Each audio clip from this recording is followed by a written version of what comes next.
Hey, welcome back to the Disney Plus Everyday Challenge, and today we have Halloweentown 2, Kalabar's Revenge. This is, of course, a sequel to the original cult classic Halloweentown. This came out in 2001. It is an hour and 21 minutes long, and it stars Debbie Reynolds. That's right, Carrie Fisher, Princess Leia's mom, who we lost, unfortunately, very tragically many years ago. 2017, 5 years ago, after we lost her daughter. But she's the grandma in this, and she looks like she's having a good time. It seems like the entire cast is back together again for this one. It's the story of Marnie and her siblings who have grown up in the modern world, normal world. It's 2 years after the original film, and kids are growing up. Mom still is not too keen on the whole witchy world. She is the daughter of a witch. Hey, uh, played by Debbie Reynolds, who is why can't I say what her name is? They just call her Nana or Aggie Cromwell. They come from a long line of very powerful witches, but Mom is kind of sort of like left that world behind, the Halloweentown world lifestyle, everything behind. She just lives in a normal world. She has abilities, but she doesn't like to use them. And even though, I think she kind of, I can't remember the first one too well. I'm one of the few people who did not see this thing when it came out, and it's this whole series is kind of new to me. But it's I mean, there's some people that are really loving this thing. There's a Halloween town, I believe, that they take over this one part of the country and just go nuts with it, with festivities all around Halloween. I think you can visit it. I'm pretty sure. Even though it's an other dimensional world where Halloween is the norm and boring, blah, normal human world is kind of gray in their in their minds.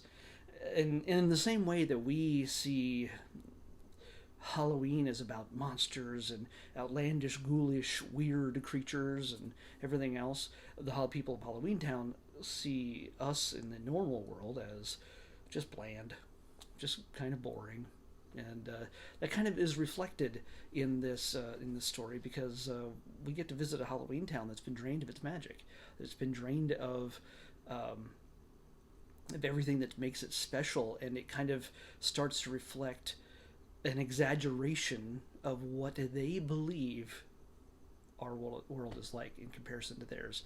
And so all the people of Halloweentown start turning gray and just blah and normal, and it freaks everybody out, especially Aggie and Marnie, who go visiting and wonder what happened here. What happened here? Well, I'm not going to tell you the whole story. Obviously, you should watch the movie if you're not at all interested. But let's just say Calabar's back, but in a slightly different way.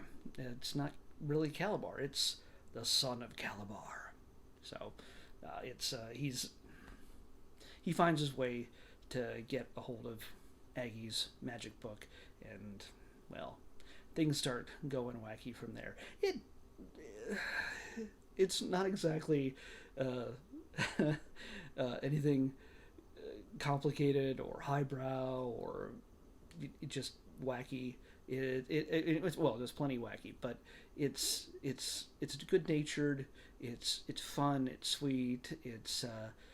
Maybe it's not the same kind of magic that you find in the original, but I mean, I'm not beholden to one or the other either way. It's to me, it's just another episode in the lives of these characters, and there's more to come. There's a Halloweentown High or something, or I don't know. There's a bunch of Return to Halloweentown.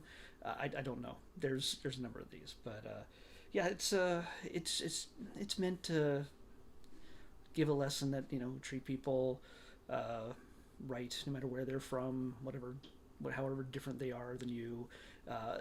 It's got messages, but it's mostly just a mishmash of humor stuck in between magic spells and time travel and all sorts of wackiness all over the place. I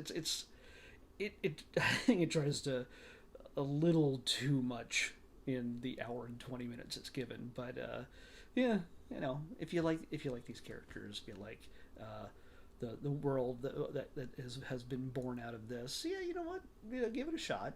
It's to me, it's my attitude. It's not going to change your life. Oh my gosh, this is giving me new meaning. But a lot of kids grew up with this series, and special place in their heart. I get it. It's not my thing, but I get it. I get it. It's very charming, and the characters are fun, and the creature effects. It feels sort of Henson-y. Maybe it is Henson, and I just really didn't do my research, which I didn't. So yeah, so it's the creatures. There's lots of practical. There's no digital creatures. Let's just say. Well, is there? There might be a little weak TV level digital effects in this, especially with the time travel and stuff like that. But when you're seeing like creatures, walking around Halloweentown or just interacting in the big final event. By the way, I think because of budgetary reasons, they didn't spend a whole lot of time in Halloweentown except for when everything's kind of blah and normal, because it costs less to have creature costumes and all sorts of other things. Those what you do see in Halloweentown of all the creatures and the witches and monsters and everything else, it's very little. It's strangely little, but there's a big sequence toward the end where there's a lot of creatures all in one shot, and there you go. You got them all. You got them all there, partying on Halloween, and it's yeah. There you can tell, how they don't look realistic.